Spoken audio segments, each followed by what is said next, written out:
निष्पक्ष निर्भीक जन क्रांति का पक्षधर एक सैलाब, बिना डरे जनता की हक की आवाज मेट्रो टुडे लाइव पर फॉलो एवं सब्सक्राइब करें।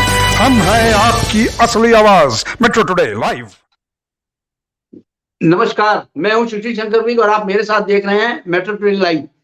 मेट्रो टुडे लाइव में आज हम बात करेंगे बजट पे, अंतरिम बजट पे। मेट्रो टुडे लाइव में आज हमारे साथ जो जुड़े हुए हैं वो है डॉक्टर अब्दुल मलिक, बीजेपी के स्पोक्स पर्सन जुड़े हुए हैं, और दूसरे हमारे साथ जुड़े हुए हैं राजेश त्रिवेदी जी। आपका स्वागत है मेट्रो टुडे लाइव में। तो हम सीधा सवाल करते हैं डॉक्टर अब्दुल मलिक जी से। अब्दुल मलिक जी, आपकी सरकार है, यानी बीजेपी की सरकार है, और बीजेपी ने वित्त मंत्री सीतारमण जी ने जो बजट पेश किया है वो बजट हूबहू 19-20 का फर्क अगर ले लें तो सेम जो पिछले साल का बजट था, पिछले ईयर्स का बजट था, वही रिपीट किया गया है। बजट में बहुत सारी सावधानियां भी रखी गई हैं। बजट बहुत अच्छा है, विकास के दर से बजट बहुत बढ़िया माना जा रहा है। आपकी इसके बारे में क्या राय है अब्दुल जी? डॉक्टर साहब, गरीबों का कल्याण हो, गरीबों का जी जी कल्याण हो, जनता का कल्याण हो, प्रत्येक नागरिक को लाभ मिले, किसानों का लाभ हो, जी जी किसानों का कल्याण हो, महिलाओं का कल्याण हो, इसके उद्देश्य के साथ जी जी ये बजट पेश किया गया। जी और जी हमारी सरकार इसी उद्देश्य के साथ निरंतर कार्य कर रही है। उसको आप देख भी सकते हैं एक प्रकार से, जिस तरीके जी से वित्त मंत्री निर्मला सीतारमण जी ने स्पष्ट किया, 2014 में देश भारी चुनौतियों का सामना कर रहा था। सरकार जी ने जी उन चुनौतियों पर काबू पाया और संरचनात्मक सुधार किए गए, जनहितैषी सुधार किए गए। इस बात को वित्त मंत्री निर्मला सीतारमण जी के द्वारा अपनी बजट स्पीच में स्पष्ट कर दिया गया। उसके साथ साथ पिछले 10 वर्षों में भारतीय अर्थव्यवस्था में अभूतपूर्व परिवर्तन आया है, ये निर्मला सीतारमण जी ने स्पष्ट कर दिया। उसके साथ साथ जी जी हम गरीबों के लिए कार्य करने वाले लोग हैं। तथ्यों के आधार पर मैं आपको बता रहा हूं, आंकड़ों के जी जी आधार पर मैं आपको बता रहा हूं। देखिए, हमारी सरकार के 10 साल के कार्यकाल में करीब करीब 25 करोड़ लोग गरीबी से बाहर निकले हैं। 25 करोड़ लोगों को गरीबी से जी बाहर जी निकालने का कार्य नरेंद्र मोदी जी के द्वारा किया गया। 2045 तक विकसित भारत का निर्माण हो, ये हमारा लक्ष्य है। जी जी विश्व गुरु भारत बनना 2047 तक तय है। वर्ष तय है। 2047 तक विश्व गुरु भारत का निर्माण होना तय है, विकसित भारत बनना तय है। क्योंकि नरेंद्र मोदी जी के द्वारा जिस प्रकार से निरंतर कार्य किए जा रहे हैं, 11.8 करोड़ किसानों को पीएम किसान सम्मान निधि योजना का लाभ मिला है। 4 करोड़ से अधिक किसानों को फसल बीमा योजना का लाभ मिला है। उसके साथ साथ नरेंद्र मोदी जी की सरकार, हमारी सरकार के समय में 1.4 करोड़ युवाओं को स्किल इंडिया मिशन का लाभ मिला है। उसके साथ साथ गरीबों के लिए, महिलाओं के लिए, युवाओं के लिए, किसानों के लिए इनकी आवश्यकताओं, आकांक्षाओं और कल्याण को सर्वोच्च प्राथमिकता मानते हुए हमारी सरकार निरंतर कार्य कर रही है। निर्मला जी ने स्पष्ट कर दिया। और जिस तरीके से 10 वर्षों के, पिछले 10 वर्षों में हमारी सरकार के द्वारा महिला सशक्तिकरण के लिए कार्य किया गया, अनेकों कार्य महिला सशक्तिकरण के किए गए, आपने देखे होंगे। और हमारे आदरणीय राजेश द्विवेदी जी यहाँ पर मौजूद हैं, ये बाकी स्पष्ट करेंगे कि किस प्रकार से निर्मला जी के द्वारा बजट पेश किया गया। राजेश जी, आप स्पष्ट करें कि मिडिल क्लास लोगों को अभी निर्मला जी ने बोला है कि हाउस दिया जाएगा, यानी कोई भी बगैर घर के नहीं रहेगा, सबको पक्का मकान दिया जाएगा। इसके बारे में आप कुछ प्रकाश डालें द्विवेदी जी।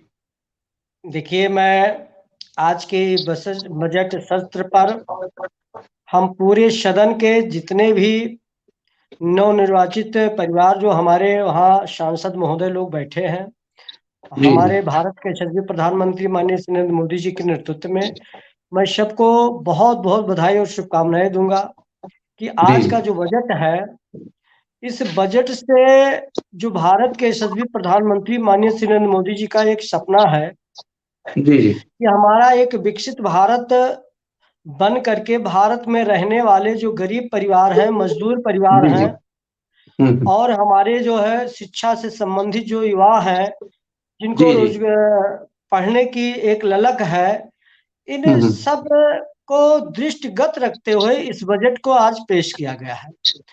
आज इस बजट में हमारी वित्त मंत्री डॉक्टर निर्मला सीतारमण जी जो बजट ने पेश किया है, इसमें महिलाओं के अनुरूप बजट किया गया है, किसानों को देखते हुए बजट किया गया है, नौजवानों के पढ़ाई के लिए जो है बजट ये किया गया है।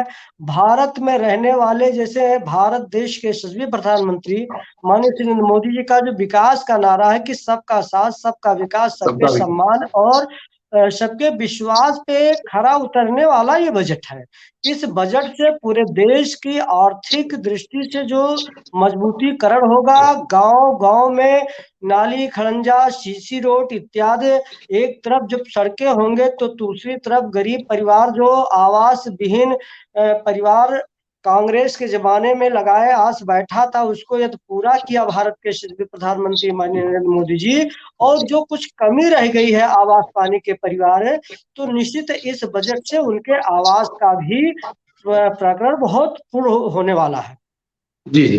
दूसरा विषय में हम कहना चाहेंगे इस बजट के बारे में कि इस बजट से आज पूरे देश के अंतर्गत में, जब से ये बजट लागू हुआ, पूरे देश में एक खुशहाली आई है। हम आज एक कंबल वितरण कार्यक्रम, हमारे लोकप्रिय सांसद है माननीय श्री जगदम्बिका पाल जी हैं, हमारे लोकसभा डुमरियागंज से सांसद है, और जी जी। उनके पुत्र श्री अभिषेक पाल जी के नेतृत्व में हम अपना एक कंबल वितरण कर रहे थे। और जब हमने इस बजट सत्र पर मैंने अपना संबोधन शुरू किया, उस संबोधन में वहां की महिलाएं जो पढ़ी लिखी थी, वो आकर के कहने लगी कि ये भारत के यशस्वी प्रधानमंत्री पहले प्रधानमंत्री हैं कि जो आज महिला सशक्तिकरण के बारे में सोचते हैं, महिलाओं के लिए सुचिंतक सोचते हैं, चाहे वो किचन से संबंधित मामला हो और चाहे वो किसानों के हित का मामला हो। हम लोग इस बार फिर भी मोदी जी के नेतृत्व में कमल के फूल पर बटन दबा करके मोदी जी की ही सरकार बनाएंगे। काफी खुशहाली है, गरीबों में भी खुशहाली है। जो जी गरीब जी। परिवार मजदूर जो है कहीं काम नहीं पाता था, आज उसको रोजगार मिल रहा है जा करके, जी। क्योंकि जब सड़क ही नहीं बनती थी, सड़क कागजों में बन जाती थी। तो सड़क जब कागजों में लोगों के कांग्रेस के जमाने में बन जाती थी, तो लोगों को जो है कहाँ रोजगार मिलता।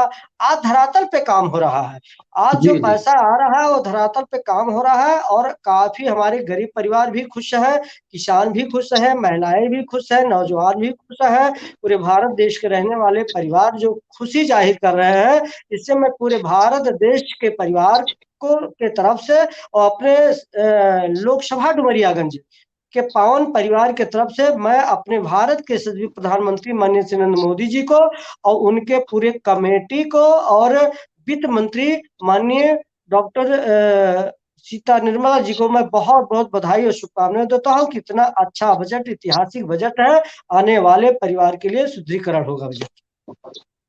डॉक्टर अब्रिल जी से मेरा सीधा सवाल यह है कि बजट तो, आपका माइक बंद है अब्रिल जी।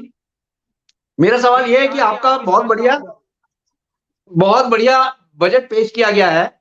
इसमें सुरक्षा के कारण भी देखा गया है, यानी सैन्य को भी अच्छा बजट दिया गया है। इस बजट के बारे में थोड़ा सा प्रकाश आप ये डालें कि पिछले साल का 2014 का बजट और ये 2024 का बजट 19-20 है, इससे ज्यादा नहीं है, लेकिन अभी जैसे ही बजट आया है, बजट आते ही जो फंडिंग्स हैं वो फंडिंग्स में एकदम से, जैसे बैंक्स की है, बैंक एकदम से नीचे हो रहा है, यानी जो भी इनके शेयर्स निकलते हैं वो शेयर के भाव गिर गए हैं। ऐसा क्यों हुआ? देखो, वित्त मंत्री निर्मला सीतारमण जी के द्वारा ये स्पष्ट कर दिया गया है, जो भाई भतीजावाद है हमारी सरकार ने वो समाप्त कर दिया है, खत्म कर दिया है। और जिस प्रकार से लोगों को सशक्त बनाने का कार्य हमारी सरकार के द्वारा किया जा रहा है, वो भी आप देख रहे होंगे।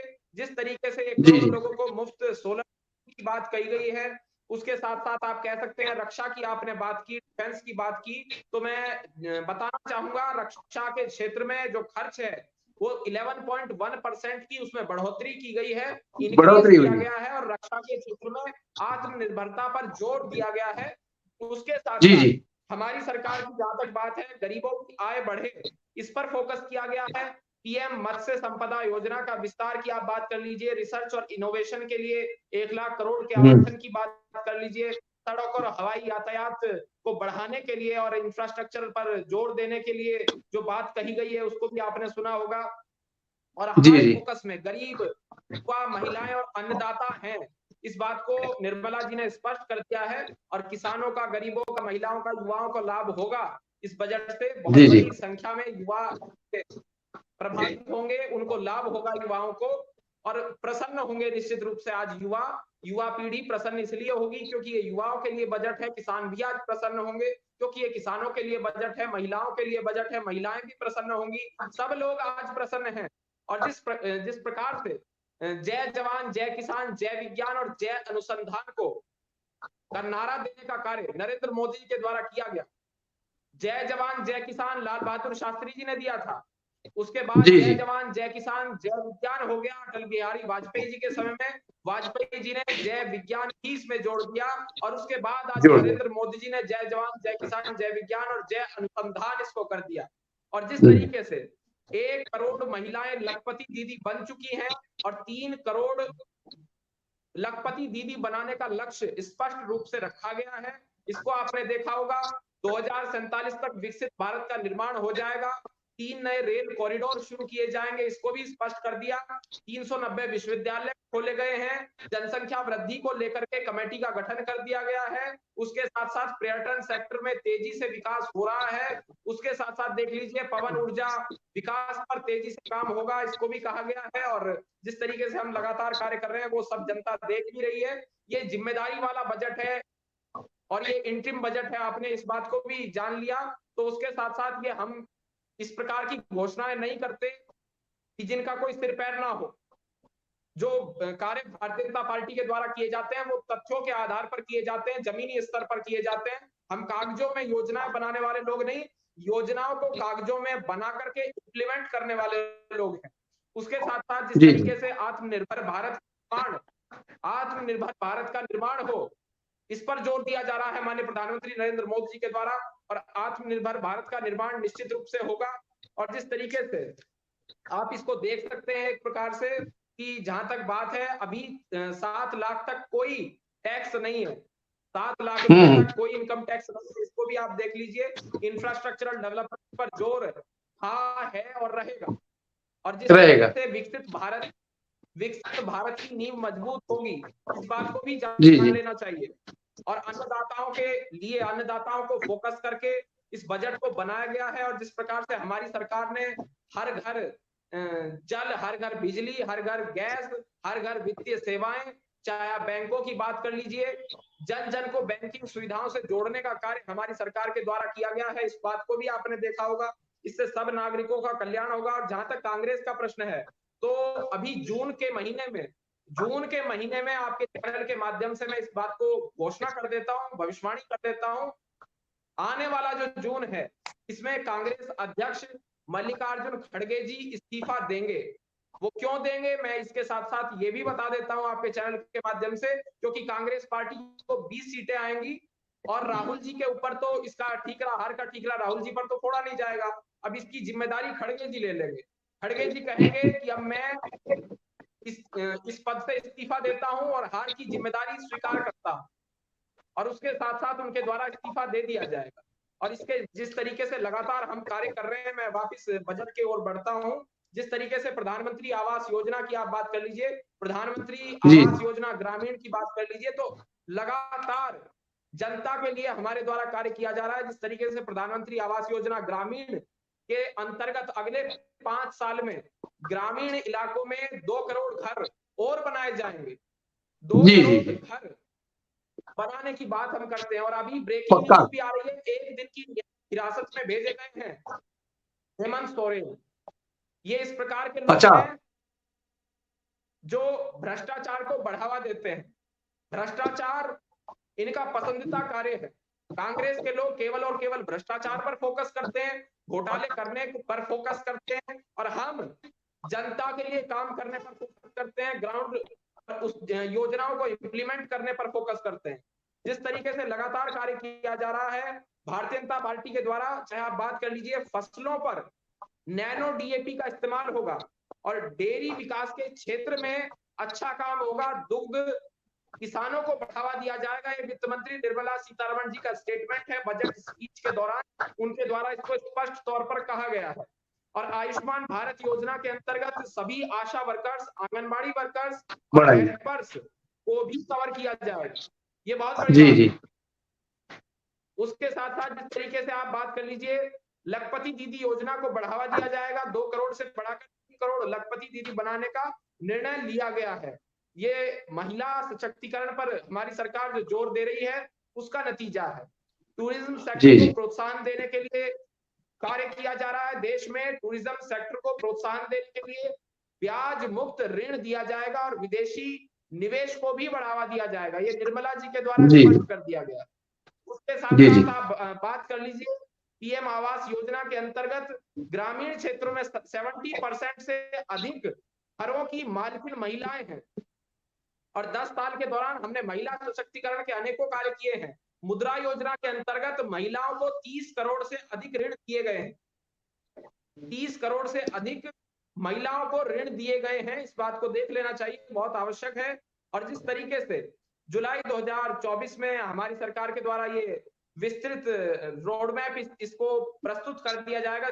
जुलाई 2024 में हमारी सरकार विकसित भारत के लक्ष्य का विस्तृत रोड मैप प्रस्तुत करेगी। ये भी स्पष्ट हो चुका है।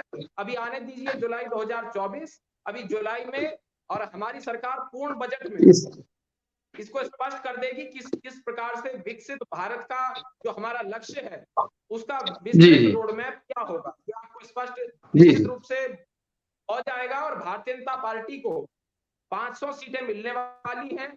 और मैं स्पष्ट कर देता हूं, अमेठी, रायबरेली और वायनाड तीनों सीटों पर कांग्रेस पार्टी की जमानत जब्त होना तय है, क्योंकि जनता ने मन बना लिया है कि कांग्रेस को वोट नहीं देना है। भारतीय जनता पार्टी को वोट मिलेगी, नरेंद्र मोदी जी को वोट मिलेगी, मोदी जी के कार्यों के आधार पर वोट मिलेगी। मोदी जी जिस प्रकार से निरंतर गरीबों के लिए कार्य कर रहे हैं, दलितों, पीड़ितों, वंचितों, शोषितों, आदिवासियों के लिए कार्य कर रहे हैं, और हम हर सेक्टर को डेवलप करने का कार्य कर रहे हैं। चाहे वो आप बात कर लीजिए जिस प्रकार से शिक्षा की, स्वास्थ्य की आप बात कर लीजिए, कृषि के क्षेत्र की बात कर लीजिए, ग्रामीण भारत को मजबूत किस प्रकार से बनाया जा रहा है आप उसकी बात कर लीजिए। हम रोटी, कपड़ा, मकान, शिक्षा, चिकित्सा और स्वास्थ्य, रोटी, कपड़ा, मकान, शिक्षा, चिकित्सा पर जोर दिया जा रहा है हमारे द्वारा। और जिस तरीके से लगातार सड़कों का निर्माण हो रहा है, हाईवेज का निर्माण हो रहा है, शिपिंग की आप बात कर लीजिए, शिपिंग सेक्टर की, तो हर जगह हमारी सरकार कुल मिलाकर लगातार देश को मजबूत बनाने के लिए कार्य कर रही है। जी जी जी डॉक्टर साहब, एक चीज और आपसे मैं पूछना चाहता हूं कि आगे द्विवेदी जी, आप ये ट्रांसफर कर रहा हूं मैं राजेश जी को। राजेश जी, एक चीज आप बताइए, सीधा सवाल आपसे है कि जो ये बजट पेश किया गया ये तो एक ट्रेलर है, पिक्चर तो अभी बाकी है, तो इसमें जो डेवलपमेंट और भी हो सकते हैं क्या राजेश जी? देखिए, हमने पहले कहा कि जब भारत देश के यशस्वी प्रधानमंत्री माननीय श्री नरेंद्र मोदी जी को जनता ने एक विश्वास के रूप में कमल के फूल पर बटन दबा करके चुनाव जिताया, और जब चुनाव जीतने के बाद में सदन के उस पावन मंदिर के प्रांगण में जाने के पश्चात जो है माननीय मोदी जी जो है सर्वप्रथम उस सदन का माथा टेकते हैं, और माथा टेकने का मतलब ही उनका हुआ कि हे माँ, इस पावन मंदिर में जो कानून बनेगा वो गरीबों के लिए बनेगा। उस परिवार, भारत देश में रहने वाले जो परिवार आज अपने रास्ते से भटक चुके थे, जिनको कोई पूछता नहीं था, जो इस परिवार के लिए ये भारत देश का मंदिर है, इस मंदिर में कानून बना करके और बजट सशक्त जब लाया जाएगा तो सबके साथ, सबके विकास, सबके सम्मान की बात की जाएगी। जब नरेंद्र मोदी जी का विकास का एक ही सपना है कि विकसित राष्ट्र हमारा ये भारत बने, तो उस विकास के मुद्दे पे यशस्वी प्रधानमंत्री माननीय श्री नरेंद्र मोदी जी के नेतृत्व में जो वित्त मंत्री हमारी डॉक्टर निर्मला जी हैं, उन्होंने क्या नहीं किया, वो सबके हितों में ध्यान रखे। अभी बताइए रेलवे के लाइन के बारे में, जिस प्रकार से हमारा जो वंदे मातरम ट्रेन है उसके हिसाब से और अन्य ट्रेनों को बनाया जाएगा। तो ये बजट हमारे यात्री सुविधा को मिलेगा, हमारे परिवार पूरे भारत देश में जो यात्रा करते हैं उनको लाभ मिलेगा। अभी हमारे बड़े भैया डॉक्टर अब्दुल मलिक जी ने खूब बढ़िया से जो है इस पे चर्चा किया और बताया भी कि यह गरीबों के लिए, वंचितों के लिए, दलितों के लिए है, जो आज तक जो है पूरे भारत देश में लोगों की एक आशाएं बैठी थी कि कब आएंगे प्रभु श्री राम, कब आएंगे प्रभु श्री राम, जब हमारे सनातन धर्म के राष्ट्रवादी विचारधारा के लोगों का उत्थान होगा। उसी प्रकार से लोग एक सपना देख रहे थे कि यह कब जो है आतंकवाद से मुक्त होगा, कब जो है विकास की गति की गंगा बहेगी और कब जो है यह भ्रष्टाचारियों से मुक्ति मिलेगी। तो भ्रष्टाचारियों से मुक्ति का मतलब यह होगा कि कांग्रेस के समर्थन में जो सरकारें बनी हैं, चाहे वो झारखंड से संबंधित रही हो, चाहे आपके क्या नाम है महाराष्ट्र से संबंधित में रही हो, चाहे वो क्या नाम है आपके कर्नाटक में हो, जहां भी हो, वो केवल भ्रष्टाचार के तपोबल को आगे बढ़ाए। और आज उस तपोबल को यदि समाप्ति की ओर कोई ले गया तो भारत के यशस्वी प्रधानमंत्री माननीय श्री नरेंद्र मोदी जी, और इसीलिए लोगों का एक, गरीबों का एक सपना था कि वह सूरज की रोशनी की तरह चमकने वाला परिवार, मेरे भारत का कण, मेरे भारत का गौरव, एक पिछड़ी जात का बेटा जो आज इस पायदान पे बैठ करके एक गरीब परिवार और सबके सम्मान की बात करता हो, वह बजट अच्छा ही करेगा। तो निश्चित है ये गरीबों के लिए बजट है, ये किसानों के लिए बजट है, ये युवाओं के लिए बजट है, ये महिलाओं के लिए बजट है, ये भारत की सीमा सुरक्षा पे डटे हमारे सैनिक परिवार के लिए बजट है, इसमें यात्रा करने वाले एरोप्लेन से उनके लिए बजट है, सबके लिए अच्छी बजट है। और हम कितना अच्छा विकास कर सकेंगे उसके लिए जो योजनाएं, जो बजट लानी पड़ेगी, उसको भारत के यशस्वी प्रधानमंत्री माननीय श्री नरेंद्र मोदी जी आने वाले समय पर लेकर के आएंगे।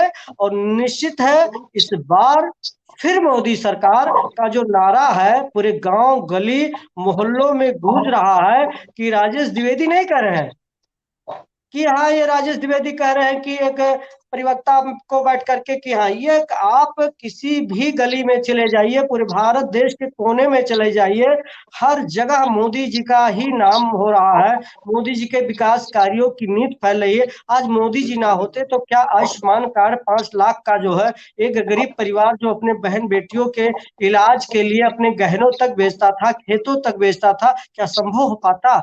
जो गरीब परिवार आवास के लिए जो है आस लगाए बैठा था कि कब मुझे आवास मिलेगी, जब वो बरसात का महीना होता था, उस बरसात के महीने में गरीब के आवास पे जो है जब बूंदे पड़ती थी और टपकता था तो माँ अपने बेटों से कहती थी कि बेटा सो जा, लेकिन बेटा सो नहीं पाता था, कहता था माँ कब से निजात मिलेगी।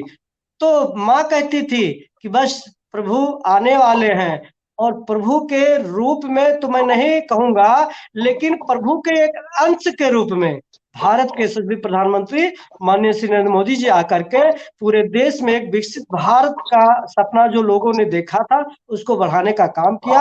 आप कन्याकुमारी कश्मीर से ले लीजिए, आप उत्तर प्रदेश के पावन धरती प्रभु श्री रामचंद्र जी के इस पावन धरती पर जो है, जो आज पूरे जंगल मन अधिनायक के साथ साथ में पूरे सनातन धर्म के लोग जंगल में की गान कर रहे हैं, क्या नजारा है। तो विकास का मुद्दा काफी है। निश्चित है इस बजट से पूरे हर किसान परिवार को लाभ मिलेगा, युवाओं को मिलेगा, पूरे रोजगार करने वाले लोगों को मिलेगा। धरातल पे ये जो बजट उतरेगा तो ये देखने वाला होगा।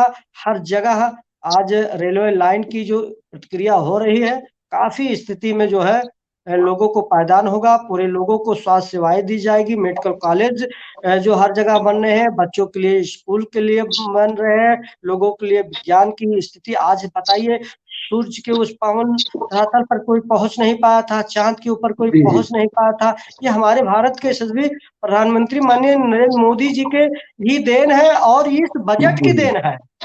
आज जो ये सपना साकार हुआ है इस बजट की देन है कि आज बजट से जो है आज पूरे भारत देश का गुणगान पूरे विश्व में हो रहा है। आज जिस प्रकार से कांग्रेस के जमाने में पाकिस्तान हमेशा मुंहतोड़ जवाब दे करके हमारे भारत देश के सीमाओं पे घुसने का काम करता था, हमारे सैनिकों को मारने का काम करता था, आज मुंहतोड़ जवाब यदि किसी ने दिया है तो धन्य है भारत के सचिव प्रधानमंत्री माननीय श्री नरेंद्र मोदी जी और उनके कोर कमेटी के जो मंत्री परिवार लोग हैं, जो हमारे सांसद परिवार हैं, मैं सबको बधाई दूंगा। इसी प्रकार से हमारे लोकप्रिय सांसद माननीय श्री जगदम्बिका पाल जी भी हैं, जो आपके गौरव जनपद सिद्धार्थनगर में एक पूरे जनमानस के लिए काम करने का काम करते हैं। तो निश्चित है मैं इस बजट को सराहना करता हूं। मेरे भाई आए हैं अब्दुल मलिक जी, और मैं कहूंगा कि बजट के बारे में जो भी समय बचा है आप जो है इसको समझाएं। डॉक्टर अब्दुल मलिक जी, मैं आपसे ये पूछना चाहूंगा, क्विक रिएक्शन, 5 सेकंड में क्विक रिएक्शन दे आप। देखिए, बोलिए। स्वनिधि योजना की आप बात कर लीजिए। पीएम स्वनिधि योजना के अंतर्गत 78 लाख स्ट्रीट वेंडर्स को ऋण दिया गया है, ऋण सहायता प्रदान की गई है, और उसमें से कुल 2.3 लाख को तीसरी बार ऋण प्राप्त हुआ है। यह आंकड़ों के आधार पर मैं बता रहा हूँ, 78 लाख स्ट्रीट वेंडर्स को पीएम स्वनिधि योजना के अंतर्गत ऋण दिया गया है, ऋण सहायता प्रदान की गई है, और उनमें से 2.3 लाख को तीसरी बार ऋण प्राप्त हुआ है। ये बहुत बड़ी बात अपने आप में है। और जिस प्रकार से लगातार नरेंद्र मोदी जी के नेतृत्व में हमारी सरकार जिस प्रकार से कार्य कर रही है, उसके लिए प्रत्येक गरीब, प्रत्येक व्यक्ति हमारी सरकार का धन्यवाद कर रहा है। और जिस प्रकार से द्विवेदी जी ने भी स्पष्ट कर दिया, 2014 से लेकर के 2023 के दौरान 596 अरब डॉलर का विदेशी प्रत्यक्ष निवेश FDI आया, और ये 2005 से लेकर 2014 के दौरान आए FDI से दोगुना था। ये बहुत बड़ी बात है। और निर्मला जी ने ये स्पष्ट किया, हम विदेशी पार्टनर्स से बायलैटरल एनवायरमेंट ट्रीटी कर रहे हैं। जी। तो ये बहुत बड़ी बात है। बायलैटरल इन्वेस्टमेंट ट्रीटी वो कर रहे हैं, तो ये बड़ी बात है अपने आप में। बहुत प्रकार निर्मला जी के द्वारा स्पष्ट कर दिया गया अपनी बजट स्पीच के दौरान। तो आंकड़ों के आधार पर मैं बता रहा हूं, और ये विकसित भारत का बजट है। विकसित भारत 2047 तक स्पष्ट तौर पर ये जाहिर है कि बन जाएगा। जनता भी जानती है, सब लोग जानते हैं, आप भी जानते हो। ठीक सर, राइट। हमारे पास टाइम इतना ही था। आप सबका धन्यवाद। हाँ बोलिए द्विवेदी जी, बोलिए क्या बोल रहे हैं? जिस प्रकार से मोदी जी का गली गांव में गूंज रहा है विकास का नारा, 2024 में मोदी जी की सरकार हमारी, मतलब इसके तहत में पूरे भारत देश की जनता खुशहाली के चरम सीमा पे गूंज रही है। और आने वाले समय पर 2024 में निश्चित है अब की बार 400 पार का जो नारा हमारे भारत के यशस्वी प्रधानमंत्री या हमारे अमित शाह जी ने, जेपी नड्डा जी ने, हमारे मुख्यमंत्री पूज्य योगी आदित्यनाथ जी के तरफ से, भारतीय जनता पार्टी की तरफ से दिया गया, अब्दुल मलिक भैया जी की तरफ से पूरी क्षेत्र की जनता तन्मयता से लग करके कमल के फूल पर बटन दबाएगी। फिर मोदी सरकार लाएगी। मोदी सरकार आने से विकास का रथ का पहिया बढ़ेगा, आतंकवाद मिटेगा, राष्ट्रवाद पनपेगा और भारत की सीमा सुरक्षित होगी। गांव का मजदूर, किसान, नौजवान और हमारी महिलाएं सुखी भयभीत करेंगी। जय हिंद, जय भारत, जय श्री राम, वंदे मातरम, भारत माता की जय। और अब्दुल भैया को और आपको आप लोग सबका धन्यवाद जुड़ने के लिए, बहुत बहुत धन्यवाद। Thank you very much. जय हिंद, नमस्कार। जय हिंद, जय भारत, जय हिंद, जय श्री राम, जय हिंद।